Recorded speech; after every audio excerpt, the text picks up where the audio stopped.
ٹھیک ہے جی، تو یہ ادویات جو ہے وہ آپ مریضوں کو دے سکتے ہیں۔ حکیم انقلاب دوست محمد صابر ملتانی صاحب رحمۃ اللہ علیہ نے اس کے لیے جو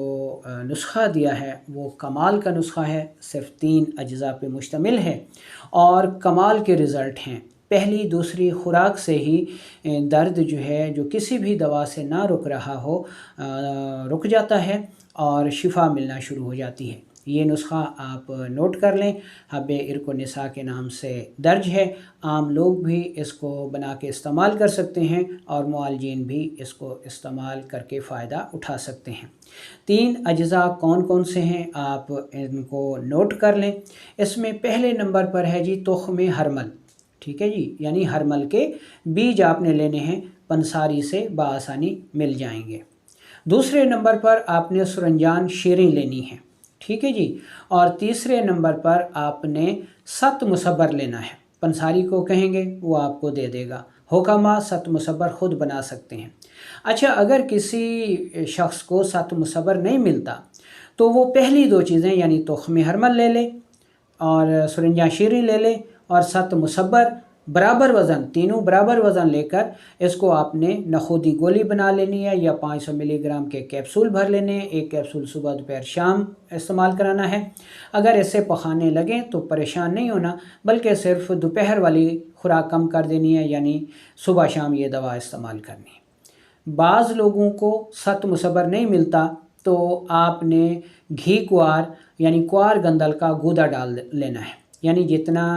ہرمل کے بیج ہوں اور جتنے سرنجان شیریں ہو، یعنی اگر آپ کے پاس تخم ہرمل 10 گرام ہے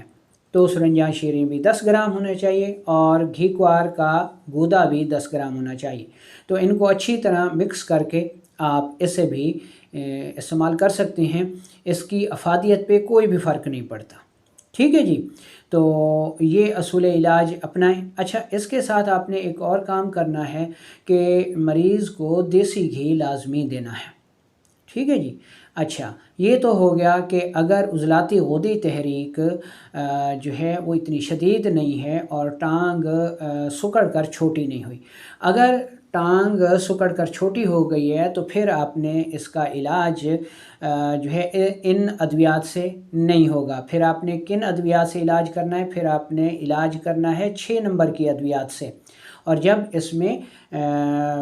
مریض کو ریلیف مل جائے تو پھر آپ نے 4 نمبر میں علاج کو مکمل کر لینا ہے۔ تو 6 نمبر میں آپ کے پاس 6 ملین ہے، ٹھیک ہے جی، اور اس کے بعد گلقند دے سکتے ہیں قبض کو دور کرنے کے لیے، اگر 6 ملین کے استعمال سے بھی قبض دور نہیں ہو رہی تو آپ نے مریض کو 6 ملین دینا ہے، ٹھیک ہے، اور اس کے ساتھ یہ نسخہ بھی آپ دے سکتے ہیں۔ اس میں گوکھرو ہے اور گوکھرو کے بعد گوکھرو کے ساتھ آپ نے ملانا ہے تخم ہرمل، یعنی تخم ہرمل اور بکھڑا دونوں برابر وزن لے کر پاؤڈر کر لیں اور 1 گرام آپ نے صبح دوپہر شام استعمال کرنا ہے، ساتھ 6 ملین دیں اور 6 نمبر روغن سے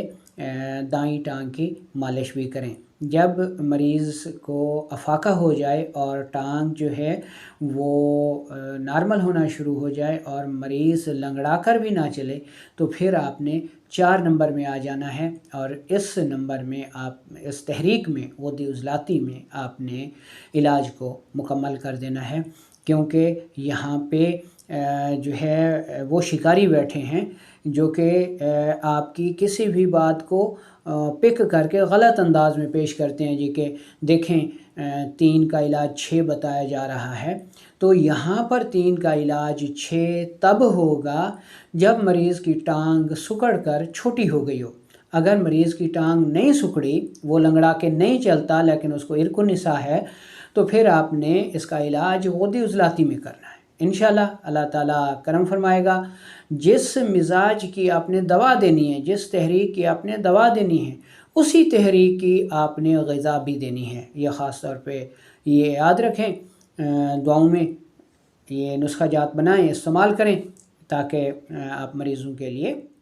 جو ہے وہ شفا کا